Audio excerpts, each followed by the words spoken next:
Hello student, इस episode में हम लोग एवरेज चैप्टर के banking, SSC, railway, MBA entrance different types के एग्जामिनेशन में पूछे गए प्रश्नों के टाइप को सॉल्व करेंगे। स्टूडेंट, इससे पहले हम लोगों ने एवरेज का कंसेप्ट वीडियो देखा था। उसमें इस चैप्टर के मूलभूत कंसेप्ट के साथ साथ हम लोगों ने फंडामेंटल क्वेश्चंस किया था। अब इस पार्ट में हम लोग प्रीवियस एग्जामिनेशंस में पूछे गए क्वेश्चंस के कुछ टाइप्स को करेंगे। फर्स्ट क्वेश्चन है, average of 9 numbers is 30, the average of first 5 numbers is 25 and that of the last 3 numbers is 35. What is the sixth number? Student, concept video में एक कंसेप्ट की चर्चा आपसे की गई थी, एक्सट्रैक्शन टाइप का क्वेश्चन, कि जब किसी ग्रुप में पूरे ग्रुप का एवरेज आपको मालूम हो और किसी एक एलिमेंट को छोड़ करके, किसी एक नंबर को छोड़ करके उस ग्रुप के बाकी सारे नंबर्स, बाकी एलिमेंट्स का भी एवरेज मालूम हो जाए तो आप उसको एक्सट्रैक्ट करके निकाल लेते थे। जैसे सारे 9 नंबर्स का, जो ग्रुप में 9 नंबर्स हैं, उन सबों का एवरेज क्या है? 30 है। फिर क्वेश्चन आगे कहता है कि उस ग्रुप के फर्स्ट 5 नंबर्स का एवरेज 25 है और लास्ट 3 नंबर्स का एवरेज 35 है। तो अगर हम स्टूडेंट क्या करें कि फर्स्ट 5 नंबर का सम निकाल लें, तो सम क्या होता है? Number into average. और लास्ट 3 नंबर का सम निकाल लें और इनको ऐड कर दें, तो ये क्या हो गया? टोटल 9 नंबर्स में अगर 5 + 3 8 नंबर का सम माइनस कर दें तो क्या हो जाएगा? जो बचेगा वो 6th नंबर होगा। अगर 9 नंबर का ग्रुप है, फर्स्ट 5 नंबर्स हम निकाल देंगे तो नेक्स्ट और लास्ट 3 नंबर्स निकाल देंगे, तो जो बीच में बचेगा वो क्या बचेगा? 6th नंबर बचेगा। तो ये हो गया सारे 9 नंबर्स का सम, ये हो गया 6th नंबर को छोड़ करके बाकी सारे नंबर्स का सम। तो स्टूडेंट 6th नंबर क्या हो जाएगा? तो अगर हम 6th नंबर निकालेंगे तो क्या हो जाएगा? 39 द 270 माइनस 25 5 द 125 और 35 3 द 105। तो क्या हो गया? 270 माइनस 230, तो इट्स 40। तो जो 6th नंबर होगा इस समूह का वो क्या होगा? 40 होगा। तो हम लोगों ने एक्सट्रैक्शन और ओवरलैपिंग का 2 क्वेश्चन देखा था। जब इस तरह का ग्रुप का क्वेश्चन होता है तो वहां पर इस तरह के लॉजिक लगाए जाते हैं। अगला क्वेश्चन है, out of 3 numbers the first is twice the second and is the half of the third. If the average of the 3 numbers is 56, then difference of the first and third number is. Student, जो question का flow है आप उसके according बस assume कर लो। कहता है first number is twice the second and half of the third. Ultimate 3 number का ग्रुप है और फाइनली ये डिपेंड कर रहा है सेकेंड पर, फर्स्ट सेकेंड पर डिपेंड कर रहा है और फिर थर्ड फर्स्ट पर।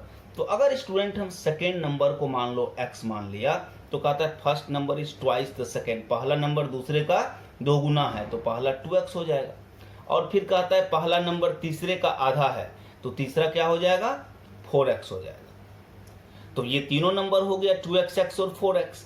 और अगर स्टूडेंट इस तीनों का एवरेज 56 दिया है तो ये तीनों का सम कितना हो जाएगा? सम ऑफ दिस 3 नंबर्स, तो एवरेज इनटू नंबर, यानी 53 इंटू 56 इंटू 3। नाउ आप इसको सॉल्व कर लो, क्या हो जाएगा? 2 + 1 3 + 4 7x इक्वल टू 56 इंटू 3। आप 7 से कैंसिल कर लो 8 टाइम्स में, तो x का वैल्यू क्या आ गया? 24। And what is the requirement of the question? प्रश्न में क्या पूछा जा रहा है? Difference of the first and third number. तो आपने फर्स्ट क्या एज्यूम किया है? 2x और थर्ड 4x। तो जो 4x में 2x का डिफरेंस, तो 2x ही होगा। तो रिक्वायरमेंट ऑफ द क्वेश्चन क्या हो जाएगा? 24 into 2, 48 is your right answer. तो क्या करेंगे स्टूडेंट, जब भी इस तरह का प्रश्न रहेगा तो जो प्रश्न का फ्लो है आप उसी में एज्यूम कर लेंगे। क्वेश्चन क्या कहता है? 3 संख्याओं के समूह में पहली संख्या दूसरे की दोगुनी है और तीसरे की आधी है। तो अगर आप दूसरी संख्या को x मान लेंगे तो पहला उसका डबल तो 2x और पहला तीसरा का आधा तो तीसरा 4x। अब तीनों नंबर एज्यूम्ड पता चल गया, तीनों का एवरेज दिया हुआ है, just solve and get answer. अगले प्रश्न में हम लोग चलते हैं। Next question, the average of first 3 numbers is double of the fourth number. If the average of all the 4 numbers is 12, find the fourth number. क्या कहता है स्टूडेंट कि 4 नंबर का ग्रुप है और जो पहले 3 नंबर का एवरेज है वो चौथे नंबर का डबल है। Average of first 3 numbers is double of the 4 number. तो अगर हम 4 नंबर को x एज्यूम कर लें तो पहले 3 नंबर का एवरेज क्या हो जाएगा, तो 2x हो जाएगा। तो अगर 3 नंबर्स का एवरेज 2x होगा तो सम कितना हो जाएगा, तो सम क्या होता है, नंबर इनटू एवरेज, तो 3 इंटू 2x हो जाएगा। अब आओ अकॉर्डिंग टू क्वेश्चन ये क्या हो गया, फर्स्ट 3 नंबर्स का एवरेज 2x तो सम हो जाएगा 6x। तो ये तो 3 नंबर्स का सम हुआ। अगर इसमें फोर्थ नंबर भी जोड़ लो तो ये क्या हो गया, चारों नंबर का सम हो गया। और अगर क्वेश्चन में बोल रहा है कि average of all these 4 numbers is 12, तो सम क्या होता है, एवरेज इनटू नंबर, तो क्या हो गया 7x इक्वल टू 48। तो फोर्थ नंबर पूछ रहा है यानी वैल्यू ऑफ x, तो 48/7 इज योर राइट आंसर। तो क्लियर है स्टूडेंट, क्वेश्चन जो बोला हम उसके अकॉर्डिंग फ्लो में चले गए। क्वेश्चन बोलता है 3 नंबर्स का एवरेज फोर्थ का डबल है और उसी के बेसिस पर हमने सॉल्व कर दिया। अगले प्रश्न में चलते हैं। नेक्स्ट क्वेश्चन है कि the sum of 4 consecutive odd numbers is 30 more than the average of these numbers. What is the first of these numbers? Student क्या कह रहा है, 4 कंसेक्यूटिव ऑड नंबर्स। तो अगर आप 4 कंसेक्यूटिव ऑड नंबर्स लेंगे तो हम लोग तो सीखे थे कि इवन नंबर ऑड नंबर्स क्या है, तो एपी को फॉलो करता है। तो एपी को फॉलो करेगा तो जो ठीक सेंटर में होगा वह एवरेज होगा। अब 4 नंबर का तो कुछ एवरेज होगा नहीं, तो ये क्या होगा, बीच वाला जो दोनों नंबर है उसके सेंटर का वैल्यू होगा। आप इसको स्टूडेंट x एज्यूम कर लो। तो जैसे ही हम इसको x एज्यूम किए तो ये क्या होता है, बीच वाले दोनों नंबर का सेंटर, तो एक इससे एक कम हो जाएगा और दूसरा इससे एक अधिक हो जाएगा। इसी तरह से लास्ट नंबर एक ऑड नंबर्स 2 के गैप पर होता है, तो x+3 हो जाएगा और ये x-2 हो जाएगा। तो ये क्या हो गया स्टूडेंट कि चारों नंबर एक तरह से हमारा एज्यूम हो गया। और क्वेश्चन में कह रहा है कि sum of the 4 consecutive odd numbers is 30 more than the average of these numbers. तो अब प्रश्नानुसार हम लोग चलते हैं अकॉर्डिंग टू क्वेश्चन। चारों नंबर के सम को हम जैसे ही स्टूडेंट करेंगे तो ये क्या होगा कि 2 के गैप पर होता है, तो -1 है तो -3 होगा। तो क्या होगा, -3 और +3 कैंसिल हो जाएगा, -1 और 1 कैंसिल हो जाएगा। तो हमारे पास सीधा प्लस करने के लिए क्या बचेगा, x+x+x+x, तो 4x। तो चारों नंबर का सम 4x हो जाएगा। और क्वेश्चन में कह रहा है कि चारों नंबर का सम क्या है, इसके एवरेज से 30 मोर है, तो एवरेज तो हमने x एज्यूम किया था, तो क्या हो जाएगा x+30 इस चारों नंबर का सम। तो फिर हम इसको सॉल्व कर देंगे तो क्या हो जाएगा, फिर 4x में x आकर के माइनस हो जाएगा तो 3x बराबर 30, तो x बराबर क्या हो जाएगा, x बराबर 10। तो क्या पूछा जा रहा है, तो what is the first of these numbers. तो फर्स्ट नंबर स्टूडेंट क्या है, फर्स्ट नंबर x-3 है। तो हम क्या करेंगे, फर्स्ट नंबर निकालने के लिए पहली संख्या जो इस ग्रुप की होगी तो हम उसको 10 में 3 माइनस कर लेंगे, 7 is your right answer. Clear है। अगले प्रश्न पर हम लोग चलते हैं। नेक्स्ट क्वेश्चन है कि the average of 5 consecutive natural number is m if the next 3 natural numbers are also included, how much more than m will be the average of these 8 numbers। अब स्टूडेंट ये प्रश्न क्या है कि इस प्रश्न में कहता है कि average of 5 consecutive natural number. तो 5 कंसेक्यूटिव नेचुरल नंबर तो क्या है, एक एक के अंतर पर है, तो यह एपी को फॉलो करेगा। तो एवरेज कहाँ पर होगा, मिडिल मोस्ट क्या कहता है, when all the given numbers are follow the terms and conditions of arithmetic progression then middle most is your average. तो एवरेज यहाँ पर है। अगर हम नेक्स्ट 3 नंबर्स इस ग्रुप में ऐड कर लें तो अब टोटल कितना हो गया, 5 + 3 8 नंबर्स हो गया। तो एवरेज सेंटर में जाएगा। तो 8 नंबर का एग्जैक्टली सेंटर कुछ नहीं होगा, तो ये बीच वाले दोनों नंबर के बीच में एवरेज जाएगा।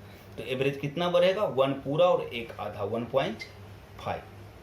ऐसे हम लोग शॉर्टली याद रख सकते हैं कि जब कभी भी स्टूडेंट क्या हो कि नेचुरल नंबर का इस तरह का केस हो, तो जितने नए नंबर्स को नेक्स्ट नए नंबर्स को ग्रुप में ऐड किया जाए ना, आप सीधा उसको 2 से डिवाइड कर दो। 1.5 इज योर राइट आंसर।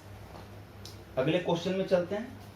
अगला क्वेश्चन है, average of 5 consecutive integers starting with m is n, what is the average of 6 consecutive integers. फिर से स्टूडेंट क्या है, एवरेज ऑफ 5 कंसेक्यूटिव इंटीजर्स है, स्टार्टिंग विथ क्या है, m, पहला नंबर m है और कहता है इसका एवरेज n है। तो n जैसे ही कि कंसेक्यूटिव इंटीजर्स है मतलब एपी को फॉलो कर रहा है। एपी को फॉलो कर रहा है तो हमने सीखा है कि जब दिए गए सारे नंबर्स एपी पर बेस्ड होते हैं तो मिडिल मोस्ट एवरेज होता है। तो कहता है इसका एवरेज n है, तो ये यहाँ हो गया। अब कहता है कि अगर m+2 से स्टार्ट होने वाला 6 कंसेक्यूटिव नेचुरल नंबर का एवरेज क्या होगा। तो स्टूडेंट क्या होगा कि अब देखो ये नेचुरल नंबर है तो ये m, तो ये क्या हो जाएगा, सब 1 1 प्लस होते चले जाएगा। तो m+2 से जो स्टार्ट होगा वो क्या है, उसी का तो नाम n है। अगर ये 5 नंबर है और इसका एवरेज n था तो n इसका वैल्यू हो गया। अब नेचुरल नंबर है तो हर अगला पिछले वाले से 1 बड़ा है, तो ये किससे बड़ा है, तो n जो है m से 2 अधिक है, m+2। अब कह रहा है क्वेश्चन में m+2 से ही स्टार्ट करके नेक्स्ट 6 नंबर्स का एवरेज। तो अगर हम यहाँ से स्टार्ट करें तो 3 नंबर ये है, 3 और नया नंबर हम लोग इसमें शामिल कर लेंगे, तो हमारा आंसर क्या होगा। तो स्टूडेंट अब क्या हो गया कि हमको यहाँ से लेकर के और लास्ट तक ये आंसर को ले जाना है। तो आंसर इस 6 नंबर का सेंट्रल वैल्यू तो कहीं ना कहीं यहाँ पर होगा। तो n के टर्म में ऑप्शन दिया हुआ है, तो आप क्या कर लो, n प्लस ये 2 पूरा और 1 आधा, तो n+2 एंड हाफ।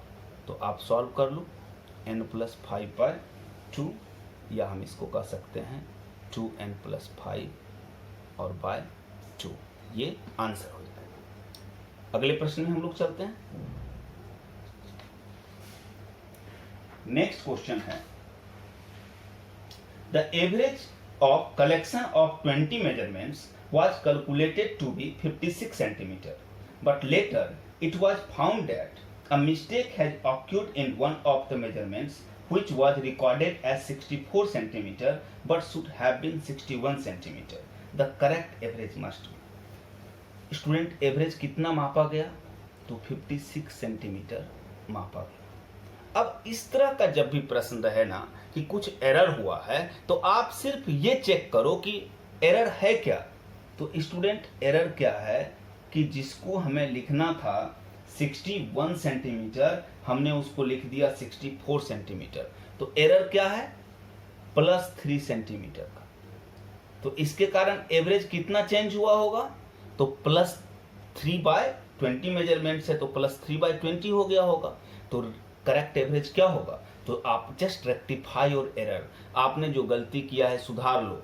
3 के कारण क्या हुआ होगा, एवरेज जो रियल एवरेज है उससे +3/20 हो गया, आप उसको माइनस कर दो, -3/20 सेंटीमीटर क्या हो जाएगा, 55.85 centimetre is the right answer. Just rectify your errors. जब भी इस तरह का प्रश्न रहे तो आप सीधा लॉजिक लगाओ कि आप क्या करो, जो गलती हुआ है आप बस उस गलती को सुधार दो। अगले प्रश्न में चलते हैं। अगला प्रश्न कहता है, in an exam the average marks obtained by the students was found to be 60। After omission of computational errors the average marks of 100 candidates had to be changed from 60 to 30 and the average with respect to all the examinees came down to 45 marks. The total number of candidates who took the exams was। देखो student गलती क्या हुई है इसमें भी, 100 students के marks को क्या किया गया है, इसको क्या किया गया है कि 100 स्टूडेंट के मार्क्स को हमने गलती से 60 के जगह पर 30 लिख दिया है। तो कितना गलती हुआ है? तो गलती हुआ है 60 माइनस 30 यानी कि 30। तो इसके कारण क्या कितना गलती हो गया? तो 100 इंटू 30, ये हमारा एरर है। लेकिन ये जो कमा 100 इंटू 30, इसका प्रभाव क्या पड़ा? तो जो हमारा ओरिजिनल एवरेज 60 था वो एवरेज घट के 45 हो गया। यानी एक इसका मतलब ये हुआ कि एवरेज जितना से चेंज हो रहा है तो एक स्टूडेंट के मार्क्स पर उतने का असर हो रहा है। तो कितना का पड़ा? 15 का। अब स्टूडेंट है कि 100 इंटू 30 यानी जब हम 3000 को सारे स्टूडेंट में बांटेंगे 3000 मार्क्स को, तो एक स्टूडेंट के मार्क्स पर 15 का हिस्सा पड़ा। तो हम कितने स्टूडेंट में बांटे? तो हम इसको 15 से डिवाइड कर देंगे। 200 मीन्स स्टार्टिंग में कितने बच्चे थे? 200 स्टूडेंट्स थे। नंबर ऑफ स्टूडेंट पूछ रहा है, तो नंबर ऑफ स्टूडेंट्स क्या थे? 200 थे। क्या किया हमने देखा क्या गलती हुई है, तो 60 से मार्क्स 30 हो गया, तो घाटा लगा 30 का। तो 30 गुना 100, इतना मार्क्स में गड़बड़ी हुई है। तो ये मार्क्स क्या हुआ? जब एडजस्ट होगा, जितना घटा है, जब एवरेज निकालेंगे तो एवरेज क्या होता है? सब में बांट दो। तो जब ये 3000 मार्क्स को सारे बच्चे में बांटे तो एक बच्चे का एवरेज 60 से 45 गिर गया, यानी 15 कमा। यानी हर बच्चे के हिस्से में 15-15 मार्क्स आया। तो हम 3000 मार्क्स को बांटे और एक बच्चे के हिस्से में 15 मार्क्स आया, तो कितने बच्चे थे? तो 3000 बटे 15 कर दिए। 200 बच्चों के 200 बच्चे यानी कि टोटल थे। अगले प्रश्न में चलते हैं। अगला प्रश्न है, the average weight of A class of 10 students is increased by 2 kilogram when one student of 30 kg left and another student joined. After a few months, this new student left and another student joined whose weight was 10 kg less than the student who left now. What is the difference between the final and initial average? सबसे पहले क्या हुआ कि जब एक 30 kg का लड़का गया और उसकी जगह पर एक नया लड़का आया, तो 10 स्टूडेंट का एवरेज 2 kg से बढ़ गया। इसका मतलब है कि जब कोई रिप्लेसमेंट का केस हो, कोई जाए और दूसरा उसकी जगह पर आए और उससे एवरेज बढ़े, तो जितना गया उससे ज़्यादा आया। तो जो आने वाला है, जो न्यू बॉय है, उसका कितना हो गया वेट? तो 30 + 20 50 kg। अब कहता है कुछ समय बाद ये भी स्टूडेंट चला गया और इसकी जगह पर फिर दूसरा, ये मान लो न्यू वाला पहला लड़का था, फिर ये भी चला गया और इसकी जगह पर फिर एक न्यू वाला दूसरा लड़का आया और बाद वाले का वेट फर्स्ट वाले से 10 kg कम है, यानी 50 - 10 यानी वो 40 kg का है। तो कहता है कि अब ओरिजिनल और फाइनल एवरेज के बीच क्या डिफरेंस होगा। तो फाइनली हुआ क्या कि गया था हमारा 30 kg और बीच में वो तो आया और चला गया, तो वो कैंसल, और फाइनल आया 40 kg। तो कितना बढ़ा? 10 kg बढ़ा। तो इससे एवरेज कितना बढ़ेगा? तो 10 स्टूडेंट में अगर 10 kg बढ़ा तो एवरेज 1 से चेंज होगा। तो what is the difference between initial average and final average? That's 1 kg। 1 is the right answer. 1 kg is the right answer. अगले प्रश्न में चलते हैं। अगला क्वेश्चन है, consider a class of 40 students whose average weight is 40 kilograms. M new students join this class whose average weight is n kilograms. If it is known that m plus n equal to 50, what is the maximum possible average weight of the class now? ये बहुत अच्छा question है student. क्या कहता है कि 40 student पहले से है, 40 स्टूडेंट है और इसका एवरेज कितना है? 40 है, राइट। फिर कहता है कि m नए बच्चे आते हैं और उसका एवरेज n है और m + n 50 है, तो मैक्सिमम पॉसिबल क्या होना चाहिए? अब देखो 40 बच्चे का तो टोटल सम क्या हो जाएगा? अगर हम सम निकालना चाहेंगे तो 40 बच्चे का एवरेज 40 है, तो 40 × 40 सम। फाइनल एवरेज निकालने के लिए हम लोग क्या करते हैं कि सारे के वेट को निकाल देते हैं और फिर टोटल नंबर करेंगे। अब जो नए बच्चे आए हैं, तो नए बच्चे कितने आए हैं? तो बच्चे आए हैं स्टूडेंट m। स्टूडेंट कितने आए हैं?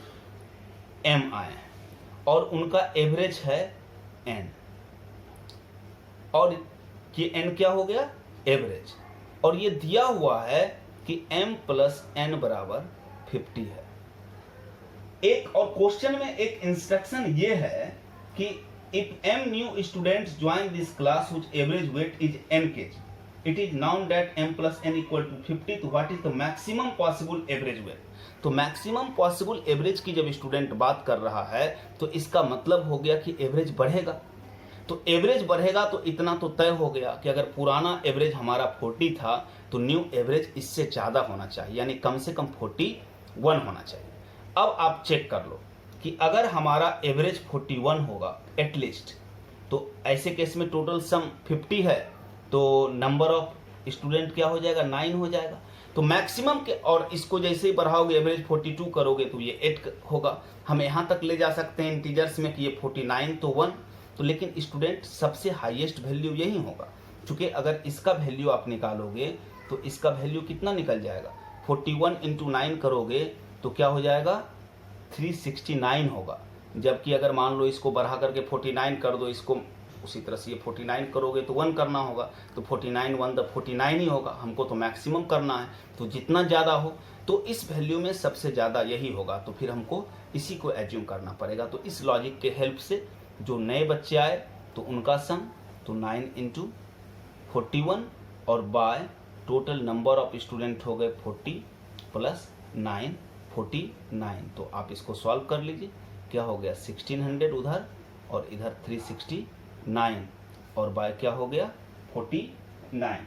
तो अगर हम इसको सॉल्व कर लें तो ये हमारा क्या हो जाएगा कि 16 3 1969 बाय 49। तो इसको अगर हम फिर सॉल्व करते हैं तो ये हमारा फिर सॉल्यूशन फाइनली हो जाएगा 49 से 40 टाइम्स में 40.18 किलोग्राम्स अप्रॉक्स। ये डेसिमल के बाद और भी कैलकुलेशन आता रहेगा, तो 2 डिजिट तक निकाल के आप छोड़ दीजिए। तो स्टूडेंट इसमें लॉजिक क्या था कि मैक्सिमम पॉसिबल एवरेज ढूंढना है, तो ये तो तय है कि एवरेज बढ़ रहा है, तो एवरेज तभी बढ़ेगा जब पुराना जो एवरेज है उससे ज्यादा एवरेज का आएगा। अगर उससे कम एवरेज का आएगा तो क्या होता, तब घटता। क्योंकि अगर हम उससे कम जैसे ही जाएंगे तो क्या होगा, फिर एवरेज घट जाएगा। तो पुराने एवरेज से हर हाल में ज़्यादा आना है। और फिर हमने सोचा कि मैक्सिमाइज हम कहाँ कर सकते हैं, तो या तो हम 41 9 कर सकते हैं, 42 8 कर सकते हैं, और इस तरह से बढ़ते बढ़ते 49 और 1 कर सकते हैं। तो इस केस में हम क्या देखेंगे कि जितना दूर जाएंगे उतना ये 49 1 द 49 ही होगा। तो हाईएस्ट 41 इंटू 9 पर ही होता है। तो इसी को लेकर के हम लोग सॉल्व कर दिए। MBA एंट्रेंस वालों के लिए ये प्रश्न बहुत अच्छा है। अगले प्रश्न में हम लोग चलते हैं।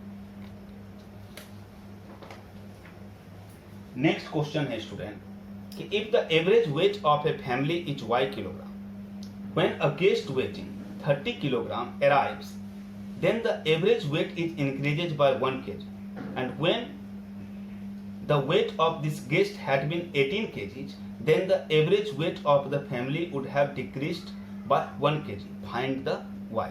अब स्टूडेंट दो परिस्थिति है कि अगर 30 केजी के गेस्ट आते हैं तो एवरेज 1 केजी बढ़ता है, अगर 18 केजी के गेस्ट आते हैं तो एवरेज 1 केजी घटता है। यानी रियल एवरेज क्या है, रियल एवरेज इस 18 और 30 के बीच में कहीं ना कहीं है। तो क्या कहता है कि एवरेज वेट क्या है, y है, और अगर 18 आते हैं तो 1 केजी घटता है, 30 केजी के आते हैं तो 1 केजी बढ़ता है। यानी एवरेज इस दोनों के बीच में सेंट्रल पॉइंट पर है। तब तो ये एवरेज के कारण जो चेंज हो रहा है दोनों तरफ 1-1 केजी का बराबर हो रहा है। तो किसी भी दो नंबर के सेंट्रल वैल्यू को निकालने का क्या तरीका है, 18 दोनों को जोड़ के आप 2 से भाग दे दीजिए, तो ये क्या हो जाएगा 24 केजी। तो अगर एज्यूम्ड एवरेज y था, then the value of y is 24 KG. Simple logic है कि अगर किसी भी दो नंबर का हमको सेंट्रल वैल्यू निकालनी है तो हम दोनों को जोड़ के 2 से भाग दे देंगे। और कहता है कि 18 केजी का आता है तो 1 से घट जाता है, 30 केजी का आता है तो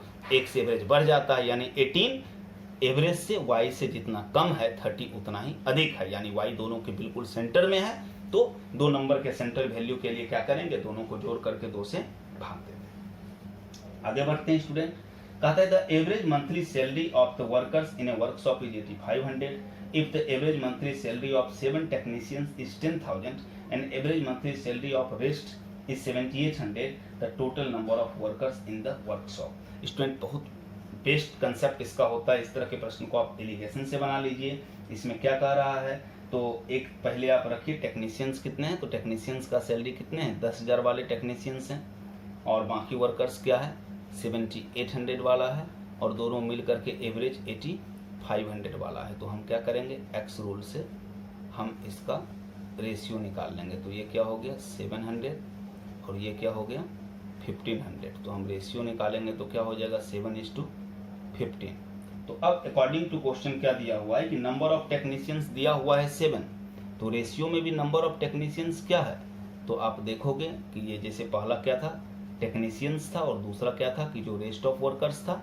तो ये 7 यूनिट क्या है, अगर 7 है तो टोटल वर्कर्स पूछा जा रहा है, क्या कह रहा है total number of workers in the workshop, तो 15 + 7 22 यूनिट। तो क्या हो जाएगा 7 यूनिट 7 तो 22 यूनिट 22, तो total number of workers is 22। तो इस तरह के क्वेश्चंस को बेटर होता है कि आप दूसरा कोई भी तरीका ऑप्शन मेथड लो, हिट ट्रायल लो, या आप इक्वेशन में जाओ। इस सबसे बहुत बेटर होता है कि जब भी इस तरह का प्रश्न हो आप उसको एलिगेशन पर बना दीजिए। अगले प्रश्न में हम लोग चलते हैं। नेक्स्ट क्वेश्चन है कि average temperature of the town in the first 4 days of a month was 58 degree. The average for the second, third, fourth and fifth days was 60 degree. If the temperature of the first and fifth days were in the ratio 7:8, then what is the temperature on the fifth day? क्या कहता है student, देखो प्रश्न में जो दिया हुआ है कहता है पहला फर्स्ट, सेकेंड, थर्ड और फोर्थ, इस चारों दिन का जो ये जो पहला 4 दिन है उसका क्या है 58 एवरेज है। तो अगर चारों दिन का एवरेज 58 है तो सम क्या हो जाएगा 58 × 4 तो 232 डिग्री सेल्सियस। और उसी तरह से सेकेंड, थर्ड, फोर्थ और फिफ्थ, इस चारों का एवरेज क्या है 60, तो टोटल क्या हो जाएगा, तो टोटल हो जाएगा 240 डिग्री सेल्सियस। अब अगर इस दोनों को हम लोग माइनस कर लें तो ये 3 और ये 3 कैंसिल हो जाएगा, तो क्या हो जाएगा फिफ्थ माइनस फर्स्ट, तो उधर भी माइनस कर लेंगे 240 माइनस 232 तो 8 डिग्री सेल्सियस। अब देखो फर्स्ट इज टू फिफ्थ 7:8 है तो उल्टा हो जाओ, हम यहाँ फिफ्थ में फर्स्ट माइनस कर रहे हैं तो फिफ्थ कितना है, फर्स्ट है 7 यूनिट और फिफ्थ कितना है 8 यूनिट, तो डिफरेंस कितना हो गया, डिफरेंस हो गया 1 यूनिट, और ये दिया हुआ है 8 डिग्री सेल्सियस। तो फिफ्थ डे का पूछ रहा है, तो फिफ्थ डे का अगर पूछ रहा है तो फिफ्थ डे का क्या दिया हुआ है स्टूडेंट, फिफ्थ डे का हमारा है 8 यूनिट, तो हम क्या कर देंगे 8 × 8 64 degree Celsius is the right answer. अगले प्रश्न में चलते हैं स्टूडेंट। नेक्स्ट क्वेश्चन है कि the average weight of 12 parcels is 1.8 kilogram. Addition of a new parcel reduces the average weight by 50 gram. What is the weight of the new parcel. अब 12 parcels का average कितना है, तो 1.8 kilogram है। Group में एक नया पार्सल आ रहा है और उसके कारण एवरेज रिड्यूस्ड हो रहा है, तो इसका मतलब कि नए पार्सल का वेट ग्रुप के एवरेज से कम है। कितना कम है स्टूडेंट, तो 12 पार्सल था, एक नया आया तो 13 पार्सल, और इसका एवरेज 50 ग्राम से कमा। तो पहले तो वो किलोग्राम में है तो हम इसको भी 1000 से डिवाइड करके किलोग्राम में बदल लें, इतना किलोग्राम कमेगा, 0 0 कैंसिल कर लेंगे, तो 1.80 किलोग्राम। 0 इसलिए दिए कि उधर हम देखें 2 डिजिट का हो रहा है 0.65 किलोग्राम, तो सॉल्व कर दोगे तो 1.15 kilogram is the right answer. तो जब कभी भी ऐसा है कि ग्रुप में अगर क्या हो रहा है कि कोई एक नया ज्वाइनिंग हो रहा है और उसके कारण एवरेज घट रहा है, तो इसका मतलब क्या हो गया, तो इसका मतलब हुआ जो ग्रुप का एवरेज था उससे कम वाला आया। अगले प्रश्न पर हम लोग चलते हैं। नेक्स्ट क्वेश्चन है कि a student find the average of 10 two-digit numbers. If the digit of one of the number is interchanged, the average increased by 3.6. The difference between the digits of the two-digit number is. Student, इस questions के explanation से पहले आप two digit number के properties को समझिए। आप कोई भी एक टू डिजिट नंबर ले लो, जैसे सपोज करो हमने एक टू डिजिट नंबर ले लिया 72। आप इसको इन्वर्स करके बनाओ, तो पलट दो तो क्या बनेगा 27। आप इसका डिफरेंस निकालो तो आपको इसका डिफरेंस क्या मिलेगा, तो आपको 72 में आप 27 माइनस कर दो तो क्या हो गया 45 हो गया। अब क्या होगा, इसमें पक्का भाग लगेगा 9 से।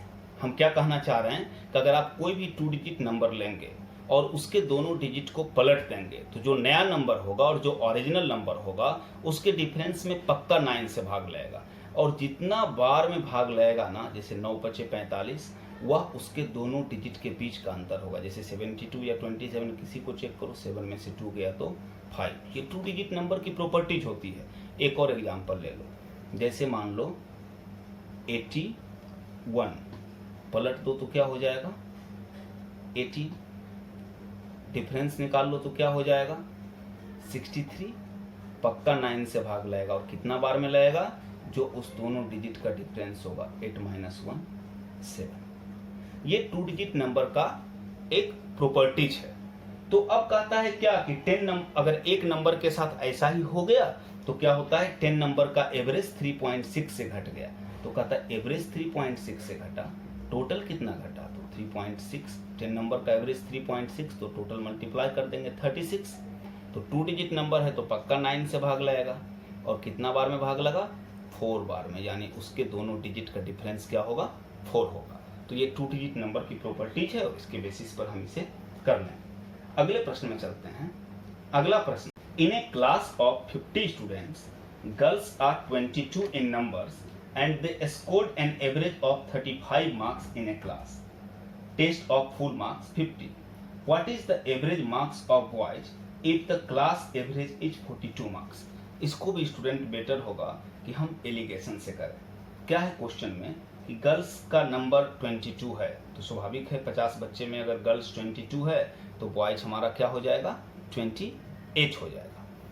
आगे हम लोग इसका इस्तेमाल करेंगे। तो गर्ल्स का कहता है, जैसे अगर मान लो ये बॉयज हमने इधर लिया, गर्ल्स इधर लिया, गर्ल्स का एवरेज 35 मार्क्स है। पूरे क्लास का जो एवरेज आगे दिया हुआ है कि girls are 22 in a number and they scored an average of 35 marks, और पूरे क्लास का एवरेज क्या दिया हुआ है 42 मार्क्स। बॉयज का एवरेज अभी हमको नहीं पता है, तो हम लोग एलिगेशन में क्या करते हैं एक्स रूल में इस तरह से कर लेते हैं और हर सीरीज में बड़ा में छोटा घटाते हैं। तो इस दोनों में तो पता चल गया कि ये बड़ा है, तो 42 में 35 जाएगा तो क्या होगा 7 होगा। यहाँ का वैल्यू हमें नहीं पता है, लेकिन स्टूडेंट हमको नंबर तो पता है ना कि 50 में 22 लड़कियाँ हैं, तो लड़के कितने होंगे 28। तो आप रेशियो निकाल लो तो ये क्या हो जाएगा 14:11। तो यहाँ देखो 14 का हाफ है 7, तो रेशियो नहीं बदलता। एलिगेशन के क्वेश्चन में क्या होता है कि क्या होता है, input is the quality but output is always ratio of quantity. तो 14 अगर 14:7 है तो इस अनुसार 11 क्या हो जाएगा 5.5। और इस लाइन में अगर ये अधिक है तो इस लाइन में ये कम होगा, यानी 42 में हम 5.5 कर देंगे तो 47.5 इज द राइट आंसर। तो बेस्ट तरीका होता है, सेकेंड्स में बन जाता है। अगर आपको एक्सप्लेन नहीं करना है, बस बनाकर आंसर लिखना है, तो सेकेंड्स का ये मेथड होता है। तो हम हमेशा सलाह देंगे जब कभी भी एलिगेशन का कंसेप्ट आए तो आप बिना सोचे समझे इस मेथड्स को इस्तेमाल करो। अगले प्रश्न में हम लोग चलते हैं।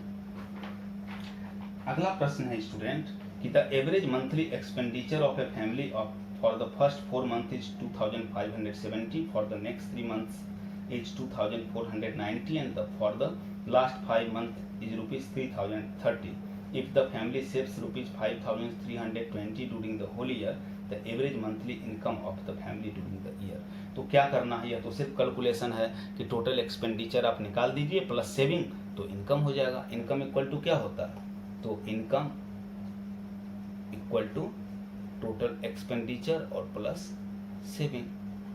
तो आप एक्सपेंडिचर निकालो तो क्या कहता है, पहले 4 महीने का क्या है 2570, तो गुना 4 कर दो।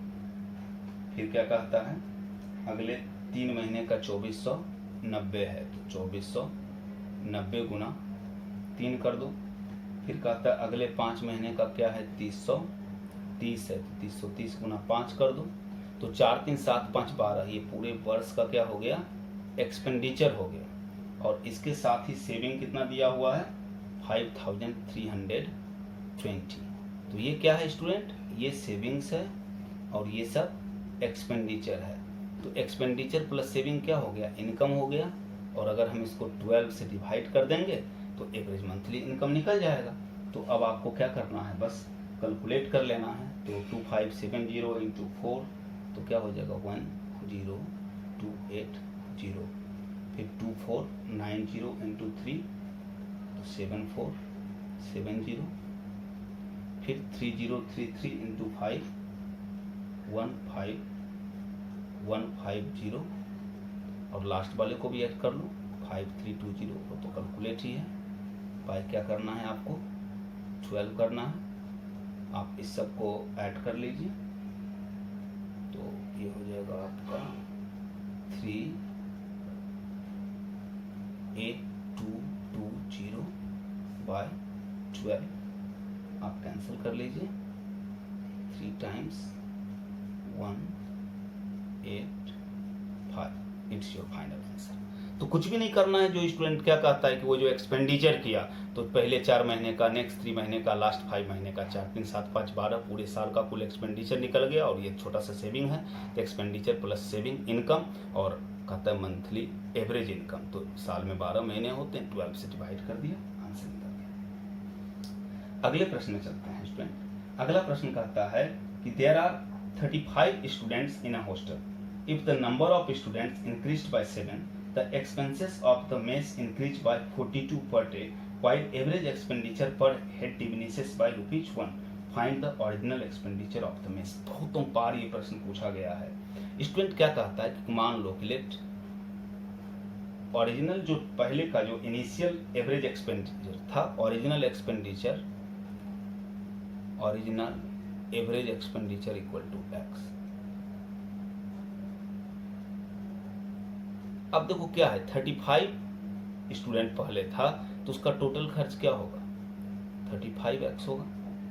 अब कहता है 7 नए स्टूडेंट आए तो टोटल खर्च 42 रुपया बढ़ गया। तो अकॉर्डिंग टू क्वेश्चन पहले हमारा 35x टोटल खर्च था, 35 लोग थे, एवरेज एक्सपेंडिचर x माने तो सम क्या होता है नंबर इंटू एवरेज 35x। तो 7 नए आदमी कहता है टोटल 42 खर्च बढ़ेगा। तो नाउ अभी का टोटल खर्च 35x प्लस 42 हुआ, और नंबर भी तो 35 पहले थे, 7 स्टूडेंट आ गए।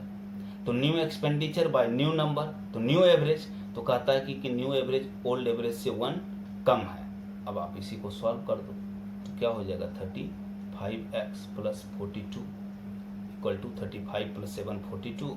तो आप क्या कर लोगे 42x माइनस 42, हम लोग एक तरफ ले आएंगे तो 42 में 35 जाएगा तो 7x बराबर क्या हो जाएगा 80। 42 प्लस 42 84। सॉल्व कर देंगे तो x का वैल्यू क्या आ गया, x का वैल्यू 12 आ गया। तो क्या पूछा जा रहा है कि ओरिजिनल एक्सपेंडिचर, तो ओरिजिनल एक्सपेंडिचर टोटल कितना था, तो एवरेज इंटू नंबर कर दो। एवरेज 12 आया और नंबर 35 था तो 35 इंटू 12 क्या कर लोगे आप, 12 5 द 60 का 0 बच गया 6, और 12 3 the 36 plus 6 420 is the right answer. अगले प्रश्न में चलते हैं स्टूडेंट। नेक्स्ट, और इस सेट का एक लास्ट क्वेश्चन हम लोग करते हैं कि the average age of husband and wife was 23 when they were married 5 years ago. The average age of the husband, the wife and a child who born during the interval is 20 years now. How old the child now? Student पहले तो हम निकाल लेते हैं कि husband plus wife और plus इस interval में हुए एक चाइल्ड, इस तीनों का करेंट में एवरेज एज कितना है 20 ईयर्स। तो 20 इंटू 3 कर देंगे तो तीनों का सम निकल जाएगा 60 ईयर्स। अब कहता है कि अभी से 5 साल पहले हस्बैंड उसके मैरिड के समय हस्बैंड और वाइफ का एवरेज एज 23 ईयर्स था। तो हम लोगों ने एक प्रॉपर्टी ऑफ एवरेज में वीडियो कंसेप्ट वाले लेक्चर में पढ़ा था कि when same numeral is added to each element of any given set then average of that set is also increased by same numerals। तो 5 साल में तो हस्बैंड वाइफ दोनों 5-5 साल बढ़े होंगे, तो उनका हस्बैंड और वाइफ का करेंट एवरेज क्या हो जाएगा? तो हस्बैंड और वाइफ का स्टूडेंट करेंट एवरेज हो जाएगा, अगर 5 साल पहले उनका कितना था 23 साल, तो 23 + 5 उनका करेंट एवरेज एज ये हो जाएगा। और उनकी संख्या कितनी है? तो 2, तो 23 × 5 = 28 × 2 क्या हो जाएगा? 56 वर्ष, 56 ईयर्स। अब student husband plus wife plus children 60 years और हस्बैंड प्लस वाइफ 56 ईयर, तो आप इसको घटा दो, डिफरेंस निकाल दो, तो एज ऑफ चिल्ड्रेन कितना निकलेगा? तो जो डिफरेंस है वो एज ऑफ चिल्ड्रेन है। 4 year is the right answer. तो स्टूडेंट इस वीडियो में banking, SSC, railway, MBA entrance in different examinations में पूछे जाने वाले कुछ टाइप्स के प्रश्नों को हम लोगों ने किया। तो पहला वीडियो कंसेप्ट वीडियो था, साथ ही कुछ फंडामेंटल क्वेश्चंस था। दूसरे वीडियो में हम लोगों ने जो जनरल, सिंपल और थोड़ा सा मॉडरेट लेवल के जो क्वेश्चंस हैं वो हम लोगों ने किया। अब इसके जो भी वेराइटीज हैं, जैसे एक वेराइटी वीडियो इसका हम लोग लाएंगे जिसमें सिर्फ क्रिकेट वाले क्वेश्चंस होंगे। उसी तरह से डाटा सफिशिएंसी में एवरेज से काफ़ी क्वेश्चंस होता है, तो एक वैरायटी हम लोग लाएंगे जब एवरेज का सिर्फ डीएस का क्वेश्चन जिसमें होगा, और कुछ हाई लेवल्स का जो कैट, जीमैट, सीमैट जैसे या सीजीएल जैसे एग्जामिनेशंस का होता है। तो अगले वीडियो में मिलते हैं एवरेज के बाकी वैरायटी के साथ। Thank you.